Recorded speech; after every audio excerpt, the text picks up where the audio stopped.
કે માનવ જીવન શું કામ મળ્યું અને એનું કલ્યાણ કેમ થાય. બરાબર. અને મનુષ્ય અવતાર મળ્યો છે ને, તો મનુષ્ય અવતાર શું કામ મળ્યો, શું કરવાનું? જોકે તમારા લેવલની વાત કરશે, આ તો બહુ ઊંચા આધ્યાત્મિક લેવલની વાત છે, એ હજી તમારે વાર છે સમજવાને. પણ મનમાં રખાય કે આપણે અહીંયા ભણવા આવ્યા તો વિદ્યાર્થી, બરાબર. કુટુંબમાં ગયા તો કુટુંબના વડીલ હોય, નાના હોય, મોટા હોય, આપણી શું જવાબદારી. એટલે ટૂંકમાં એમની જે વાત છે એ સત્ય, સનાતન, આત્મ ધર્મ.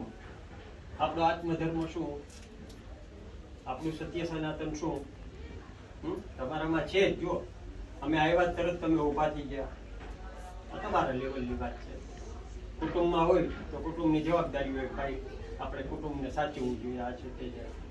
અમે અહીં ભણાવવા આવીએ તો અમારી જવાબદારી થાય કે તમને વ્યવસ્થિત જ્ઞાન આપવું જોઈએ, આ પુસ્તકમાં શું કહે છે એ સમજાવવું જોઈએ. જોકે હું તો બહુ ટૂંકો પડું એમાં, પણ વાત કરશે તમને 10, 15, 20 મિનિટ સુધી તમારા લેવલની વિનંતી કરું. એમનું વતન છે જેતપુર પાસે ગેડા પીપળિયા ગામ. એમના દાદા દેવારામ બાપા થઈ ગયા. આપણે શારદાગ્રામમાં અમારી ઘરે બહુ આવી ગયા છે. એને શારદાગ્રામ તો અતિ પ્રિય હતું. આ બાજુ ભજન સત્સંગ પ્રોગ્રામમાં આવે તો મારા બાપુજી પણ અહીંયા સર્વિસ કરતા. અમે દેવદાસભાઈ, જીજ્ઞાબેન અમે સાથે સર્વિસ કરી જાય અને બહુ મજાથી, બહુ આનંદથી. કેમ બેન સાચું? બહુ મજાથી. તો દેવારામ બાપા મહેમાનો લઈને આવતા શારદાગ્રામ આપણું જોવા માટે, અને મહેમાનો એટલા ખુશ થતા. હજી અત્યારે ઘણા વૃદ્ધો થઈ ગયા છે તો મને જોવે એટલે ક્યાંથી આવતું પ્રોગ્રામ, ત્યારે જુનાગઢ શારદાગ્રામ. અમે તો દેવારામ બાપા સાથે શારદાગ્રામ આવી ગયા છીએ. અને એ આમ અભિભૂત થઈ જાય હોય કે તમારું શારદાગ્રામ શું છે. અને એમના દીકરા જયંતિ બાપા છે અત્યારે મારા ઉગમ ફોજના અધિપતિ. ઓલ ઓવર ઇન્ડિયામાં પોતે ભજન સત્સંગનો પ્રોગ્રામ આપે છે. માણસનું આત્મકલ્યાણ કેમ થાય એને માટેનો હંમેશનો પ્રયત્ન. એમના દીકરા ઘનશ્યામ મહારાજ છે, એમના પણ મુંબઈથી માંડીના, મુંબઈના સીમાડાથી ભાવનગર જુઓ, ગામો ગામ એમના ભજન સત્સંગ પ્રોગ્રામ થાય છે. તો હવે વધારે વાત ન કરું, આપને કંઈક વાત કરશો. શ્રીમાન પૂજ્ય આચાર્ય શ્રી, મારે કોટક સાહેબ, બેન, બધા વિદ્યાર્થીઓ, દરેકના ઘટ મંદિરની અંદર પરમાત્મા બિરાજમાન છે. એમના ચરણમાં કોટી કોટી વંદન. એમ તો આચાર્ય શ્રી એવું છે કે શારદાગ્રામ સંસ્થાથી અમારી પેઢીથી આમ પરિચિત ખરા. કેમ કે કોટક સાહેબના પિતાશ્રી કનુબાપા એ અમારા ઉગમ ફોજ જે સંપ્રદાય છે એમના સેવક, અને બહુ જ સારી રીતે તનનો, મનનો અને ધનનો ત્રણેય ભોગ આપી અને સંસ્થાના સ્થાપક શ્રી મનસુખરામ બાપાના સાનિધ્યમાં જ એમનું ઘડતર થયું. અને સારા એવા કાર્યકુશળ કાર્યકર આ સંસ્થાના. ને અમારા ઉગમ ફોજના જે સંતો, ઉગારામ દાદાની નીચે જે 3 મુખ્ય પુરુષો, લાબુ દાદા, દેવારામ બાપા એટલે શરીર સંબંધે મારા દાદા થાય, અને ભલારામ બાપા જે ઉગારામ દાદાના દીકરા. એ ત્રણેયના એ વખતની અંદર ત્રિપુટી કહેવાય. ને બધે સાથે જ કાર્યક્રમો થતા હતા. તો કનુબાપા અને કુંવરજી બાપા આ સંસ્થાના કાર્યકુશળ કાર્યકર, ને એ અમારા ઉગમ ફોજના અનુયાયી છે. એને લઈને અમારા સત્સંગોમાં બધે આવતા જતા, ખૂબ ભાવપ્રેમ. એને એવું એ ટાઈમની અંદર વિચાર ખરો કે આપણે આ બધા સંતોને શારદાગ્રામ સંસ્થામાં બોલાવીએ, બાળકોને એમના મુખેથી જે કંઈ જ્ઞાન છે એ પ્રાપ્ત કરાવડાવીએ. કારણ કે બાળક છે એમાં વિદ્યાર્થી જીવન છે, અને વિદ્યાર્થી જીવન છે એ પાયો છે. જો પાયો મજબૂત હશે તો જ ફ્યુચરની અંદર ઇમારત તમે જેવડી કરવી હશે એવી કરી શકશો. તમારું બધાનું જે અત્યારનું જીવન છે એ પાયો છે. ખબર પડે આપણને કે પાયા વગરની ઇમારત કદાચ બની શકે પણ લાંબો સમય ટકી ન શકે. વિદ્યાર્થી જીવન માં એવો નિશ્ચય રાખીને અભ્યાસ કરવો જોઈએ દરેક વિદ્યાર્થીઓએ કે હું વર્ષોના વર્ષો સુધી જીવવાનો છું. હું વર્ષો સુધી જીવવાનો છું. મારું લાંબામાં લાંબુ આયુષ્ય છે એવો વિચાર કરીને ભણવું જોઈએ. કેમ કે જો આપણો વિચાર જ ટૂંકો થઈ જશે કે ભાઈ હવે 40-50 વર્ષનું આયુષ્ય છે, હવે એમાં આપણે ભણવામાં 20-25 વર્ષ ગુમાવીએ, પછી નોકરી કરીએ, પછી તો આપણે મરી જવા. જો અત્યારથી જ આપણને એવું મગજની અંદર થઈ જશે તો આપણે અભ્યાસમાં બરાબર ધ્યાન નહીં દઈ શકીએ જેવું આપવું જોઈએ. એટલે આવું જે લૌકિક જ્ઞાન છે એ સંતો દ્વારા, સંત સમાગમ દ્વારા, કથા દ્વારા મળે છે. એટલે કનુ બાપાએ, કુંવરજી બાપાએ વિચાર કર્યો કે આપણે સંતોને આ સંસ્થાની અંદર પધરાવીએ, વિદ્યાર્થીઓની સાથે એમની મુલાકાત કરાવીએ. પણ સંસ્થાના સ્થાપક મનસુખરામ બાપાના બધા કડક કાયદા, એ વખતે એવો નિયમ હતો કે સંસ્થાની અંદર કોઈ પણ બીજા કાર્યક્રમો કરવાના કે વિદ્યાર્થીઓને બસ વિદ્યા જ પ્રાપ્ત થાય અને ન્યાયકારી વિદ્યા એ તો એમનો મૂળ ગુણધર્મ તો હતો જ. અન્ય કોઈ બીજા મનોરંજનોમાં કે કોઈ કાર્યક્રમો પોતે થવા દેતા જ નહીં. એટલે અન્ય કોઈ કાર્યક્રમ સંસ્થાની અંદર કરવાની પૂરી મનાઈ હતી. એટલે કનુ બાપાએ રિક્વેસ્ટ કરી બાપુજીને કે બાપુજી અમારા ગુરુદેવને બોલાવડાવી, વિદ્યાર્થીઓની સામે પરિચય કરાવડાવીને એમના મુખથી અમે સત્સંગનો લાભ લેવડાવવા માંગીએ છીએ. પણ એમ છતાંય તમારો બહુ આગ્રહ છે તો આપણે એકાદી વખત બોલાવીએ ખરા એ સંતોને. પણ પેલા મારી ઓફિસમાં આવે, હું એમની જોડે વાતચીત કરું, પછી મને યોગ્ય લાગે તો હું બાળકોની સામે એને બોલવા દઉં, નતર ન બોલવા દઉં. એ સંતોના પધરામણા થયા. એટલે જે મુખ્ય વક્તા પુરુષ અમારા ઉગમ ફોજના અધિપતિ પુરુષ લાભુ દાદા, આપને પરિચય છે સાહેબ, બધી વાત આપણને કરતા હોય.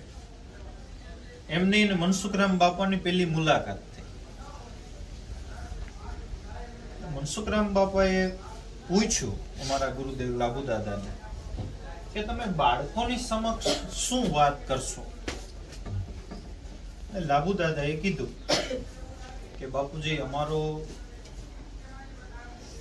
કોઈ અમે અગાઉ કઈ નક્કી કરતા નથી કે ભાઈ બાળકોની સામે જઈએ છે તો શું બોલશું, શું કહેશું. અમને જે અંદરથી પરમાત્મા જે પ્રેરણા કરે એમ બોલી. પણ ખબર નહીં આજ મનસુખરામ બાપા તમે પૂછવાના હશો, અને મને અંદરથી એવી પ્રેરણા થઈ કે અમે ટ્રેનમાં આવતા હતા તો મને એવો વિચાર આવ્યો કે આપણે વૃદ્ધોની સામે, યુવાનોની સામે તો બોલતા હોય પણ બાળકોની સામે ક્યારેય બોલ્યા નથી, તો શું વાત કરશું એવો મને વિચાર આવ્યો. તમે આજે પૂછવાના હશો. મને કુદરતી અંદરથી એવી પ્રેરણા થઈ અને મેં મારા ગુરુદેવના અંતરથી આશીર્વાદ પ્રાપ્ત કરીને પ્રહલાદનું આખ્યાન લખી નાખ્યું છે. ટ્રેનમાં જ પ્રહલાદનું આખ્યાન લખ્યું છે મેં. જો આપ આજ્ઞા કરો તો એ પ્રહલાદનું આખ્યાન હું બાળકોની સામે આજે રજૂ કરું. મનસુખરામ બાપાએ કીધું કે કાંઈ વાંધો નહીં. પછી મનસુખરામ બાપાને એક ભલામણ દાદાશ્રી કે દાદાશ્રી બાળકોના માનસની અંદર આપણે એક વસ્તુ જ અત્યારે ફિટ કરવાની છે કે આ જગતની અંદર ઈશ્વર છે. આપણે કથા દ્વારા, વાર્તા દ્વારા, વક્તવ્ય દ્વારા બાળકોના માનસની અંદર એક જ વસ્તુ ફિટ કરવી છે કે આ જગતની અંદર ઈશ્વર છે. એટલું જ આપણે મહેનત કરવાની છે. પછી ઈશ્વર કેવા હોય, ઈશ્વર ક્યાં હોય, ઈશ્વરને મળવા માટે શું કરવું, એમાંથી જે જિજ્ઞાસા વાળો વિદ્યાર્થી હશે એ ગમે એ રીતે ગોતી લેશે ઈશ્વરને. અને એ રીતે પેલી વખત અમારા સંતોના શારદા ગ્રામની અંદર કાર્યક્રમો થયા અને દાદાશ્રીનું એ જે રાતનું પ્રવચન મનસુખરામ બાપાએ સાંભળ્યું વિદ્યાર્થીઓની આગળ, અને ત્યાર પછી મનસુખરામ બાપાએ કનુ બાપા અને કોરજી બાપાને, જેને આપણે કહીએ ને, લીલી ઝંડી મારી દીધી કે હવે તમારે આ સંતોના કાર્યક્રમ સંસ્થામાં ગમે ત્યારે કરવા હોય તો મારી પરમિશન તમારે લેવાની જરૂર નથી. એટલે આ રીતે અમારા જે વડીલ સંતો છે એ આવતા, એટલે ઘણા સમયનો ભાવ હતો કે એ સંસ્થાની અંદર આપણે જઈએ. સમયના બધા સંજોગ છે. આજે કુદરતી મેં સરને કીધું, મેં કીધું ઘણા ટાઈમથી આપણે જવાની ઈચ્છા છે, તો કીધું આજે જઈ આવીએ, બધાને સાથે મળીએ, સંસ્થા જોઈએ અને આપણે આનંદ કરીએ. એટલે બસ બાળકોને તો બીજી તો શું ભલામણ, પણ એક બાળક તરીકે, કારણ કે આપણે કાંઈ કોઈ મોટા વક્તા નથી, આપણે કાંઈ બહુ જાણીએ, તમે કોઈ નથી જાણતા એવું કાંઈ છે નહીં, પણ ખાસ કે અત્યારે તમારો પાયો ભરાય છે. જો એ જેટલી મજબૂતાઈથી ભરાશે એટલી તમારે જેવડી ઇમારત, કોઈ પણ ડિગ્રી પ્રાપ્ત કરવાની પાછળ જુઓ, શિક્ષણ છે એ પાયો છે, અને આપણે જે કાંઈ ધન સંપત્તિ કમાઈએ, જે કાંઈ ડિગ્રી પ્રાપ્ત કરીએ એ ઇમારત છે. સમજો કે તમે ભણી કાલે કોઈ એન્જિનિયર થશો, કોઈ ડોક્ટર થશો. ડોક્ટર થયા પછી પાયો મજબૂત નહીં હોય. પાયો એટલે સંસ્કાર. તમે ડોક્ટર બની ગયા, તમે એન્જિનિયર બની ગયા, ભવિષ્યની અંદર તમારો 30, 35,000, 40,000 પગાર હોય, પણ જો સંસ્કાર હશે તો તમે એમાંથી જરૂર પૂરતો ખર્ચ કરશો, બીજા પૈસા છે ને બચાવશો, તો જેથી કરીને ભવિષ્યમાં કામ આવે. પણ જો સંસ્કાર રૂપી પાયો નહીં હોય, એવું કોઈને જ્ઞાન આપવામાં આવ્યું નહીં, જે આવશે એમાંથી ઉડાડી દેશો, ખોટા વ્યસનો કરશો, તો બધો જે કાંઈ પૈસો છે એ વેડફાઈ જશે. પૈસો વેડફાણો એટલે સમજી લ્યો કે લક્ષ્મીજી વેડફાઈ ગયા.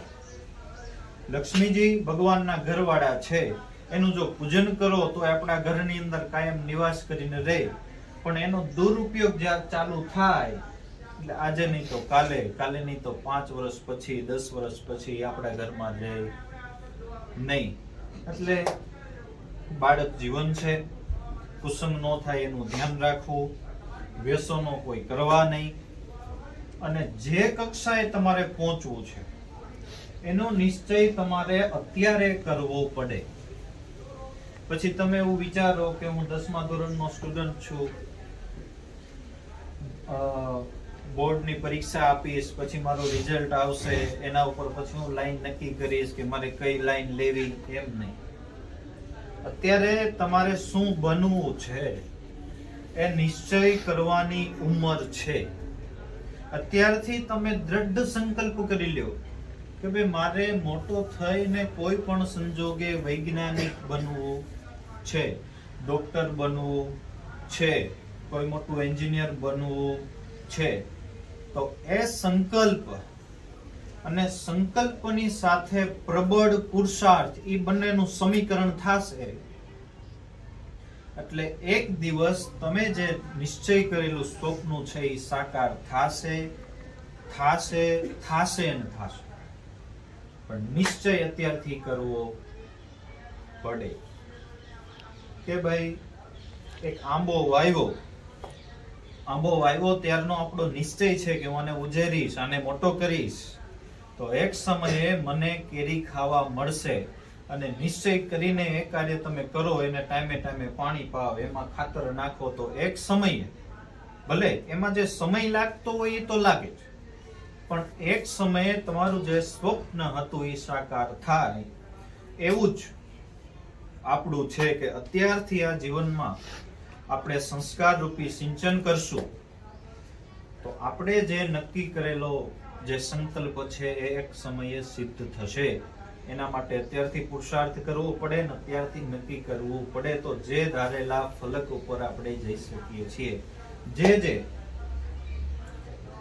પહોંચેલી વ્યક્તિના આપણને નામ આવડે છે એ બધી વ્યક્તિઓએ બચપણમાં નિશ્ચય કરેલા છે કે મારે આ બનવું છે, અને પછી સાથે સાથે કે ભાઈ બનવું છે, નિશ્ચય કરી લીધો, સંકલ્પ કરી લીધો, ચાલુ થઈ જશે, એમ પણ નથી.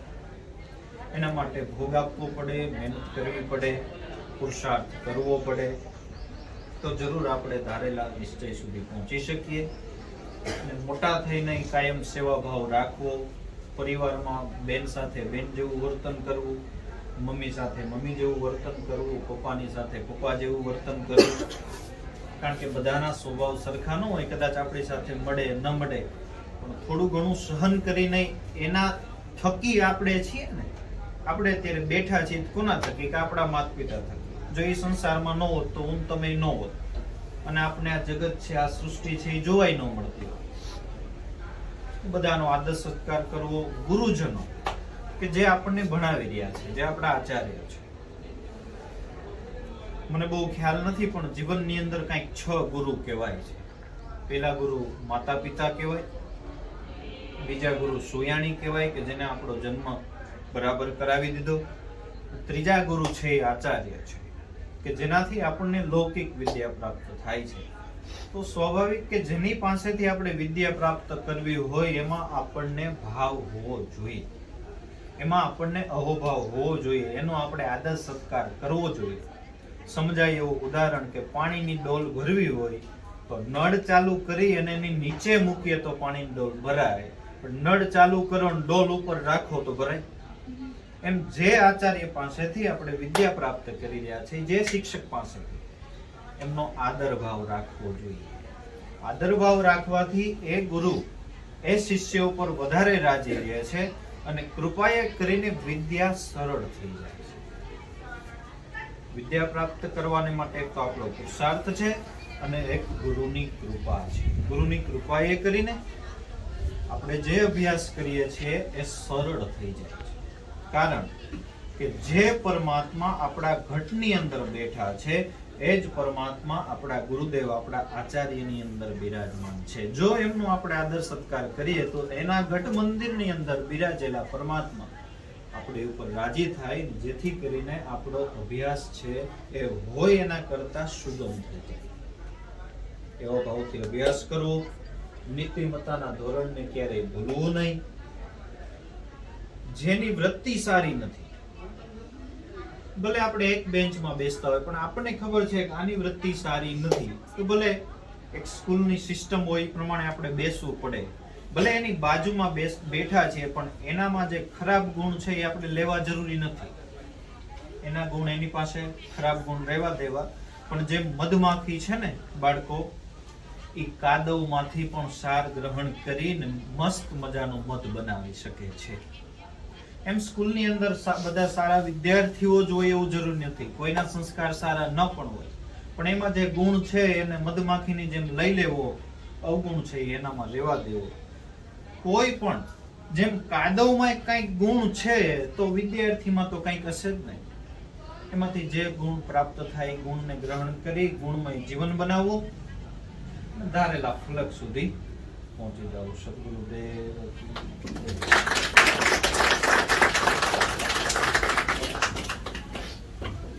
ઘનશ્યામ મહારાજે આપણને એકદમ શોર્ટમાં પણ ઘણી બધી બાબતો સમજાવી છે. હવે બધી બાબતોનું પુનરાવર્તન નહીં કરું, પણ ઝડપથી બોલી જાઉં તો શરૂઆતમાં જ અહીંયા આપણી સંસ્થામાં કેવી રીતે તેમની શરૂઆત થઈ, બાપુજી સાથેનો જે સંવાદ છે અને એમાં એમણે જે બાપુજી સાથે વાત કરી એ જે છે તે બહુ મહત્વની વાત છે કે માણસ છે તેની અંદર વિદ્યાર્થીના જીવનમાં ઈશ્વર છે આ એક પાક્કું થવું જોઈએ.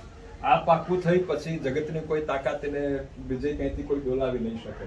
એટલે બહુ મોટો સિદ્ધાંત છે માણસના જીવનનો. એ બહુ સરસ ત્યાંથી શરૂ કરી, પછી લીલી ઝંડી મળી, આ બધી જ વાત કરી એક સહજ ભાવે. ત્યાર પછી આપણો પાયો એટલે આપણો સંસ્કાર નહીં હશે તો ગમે તેટલી તમે ઇમારત માંડશો કોઈ મિનિંગ નથી. અને એટલા માટે તે અતિશય મહત્વની વાત છે. સંસ્કાર નક્કી કર્યા પછી આપણે આપણું ધ્યેય નક્કી કરવું જોઈએ, ટાર્ગેટ નક્કી કરવું જોઈએ, મારું ક્યાં પહોંચવું છે તે નક્કી કરવું જોઈએ. તેના માટેનો મારો નિશ્ચય પાકો હોવો જોઈએ. તે કેવળ નિશ્ચય પાકો કરીને આપણે કંઈ ન કરી શકીએ, તેના માટે આપણે મહેનત કરવી પડે, પુરુષાર્થ કરવો પડે, તે આપણને વાત કરી. ત્યાર પછી આપણા જીવનમાં જુદા જુદા જે ગુરુ છે તેની પણ વાત કરી. એટલે ઘણી બધી આપણને બહુ સરસ વાત કરી છે. એટલે હું પાછું તે કરું તો તે પણ થોડુંક પહેલું થાય. એટલા માટે પણ તેમણે આપણને કરેલી વાતો તે આપણે તેનું સ્મરણ વારંવાર કરવું જોઈએ અને આપણા જીવનમાં તેને આપણે સ્થિર કરવાનો પ્રયત્ન કરીએ તો ચોક્કસપણે મને વિશ્વાસ છે કે આપણે જે નક્કી કર્યું હશે, આપણે જ્યાં પહોંચવા માંગીએ છીએ તે ચોક્કસ આપણે પ્રાપ્ત કરી શકીએ. અને વચ્ચે એક વાત જે પણ કરી બહુ મહત્વની વાત કે સંસ્કાર હશે તો જ ઉપાર્જન કરેલી વસ્તુ આપણે યોગ્ય રીતે વાપરી શકશું. અને ઉપાર્જિત કોઈ પણ વસ્તુ છે તે એટલે લક્ષ્મીજીનું રૂપ છે. લક્ષ્મીજી એટલે નારાયણના પત્ની છે. તો બહુ સહજ વાત છે. નારાયણ પછી આપણે ત્યાં એક વખત નારાયણ રૂઠે એટલે પછી પૂરું થઈ જાય, બરાબર. એટલે આપણને બહુ સરસ એકદમ ટૂંકામાં બહુ સરસ જ્ઞાન આપ્યું, ઉપદેશ આપ્યો. આપનો ખૂબ ખૂબ આભાર. અને અમે બધા જ વતી હું આપને નમસ્કાર કરું છું અને ખૂબ ખૂબ આભાર પ્રગટ કરું છું. બીજું વિશેષ કંઈ ન કહેતા ફરીથી ધન્યવાદ.